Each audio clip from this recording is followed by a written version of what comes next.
शेतकरी मित्रांनो, रब्बी हंगाम आता चालू झाला आहे. रब्बी हंगामात हवामान थंड आणि कोरडं असतं, त्यामुळे अळीचं प्रमाण वाढतं. दिवसा गरम आणि रात्री थंड असल्याने फॉल आर्मीवर्म, अळी, शेंडावाळवी, स्टेम बोरर यांचा प्रादुर्भाव वाढतो.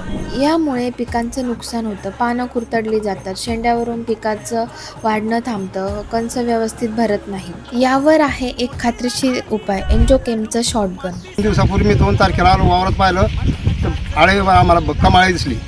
त्यामुळं मी शॉटगन औषध आणलं आणि शॉटगन औषध मारल्यामुळं आज पाहत होतं सगळी आळी नष्ट झालेली आहे. शॉटगन हा एक इन्सेक्टिसाइड आहे, ज्यामध्ये इमामेक्टिन बेंझोएट म्हणजे एक शक्तिशाली कीटकनाशक घटक आहे. हे अळीच्या नसांवर थेट परिणाम करतं, त्यामुळे ती काही खात नाही, हालचाल थांबवते आणि 2 दिवसातच पिकांचं नुकसान थांबतं आणि उत्पादन पुन्हा वाढतं. मका वाचवा, अळी थांबवा. एन्जोकेमचं शॉटगन वापरून बघा. धन्यवाद.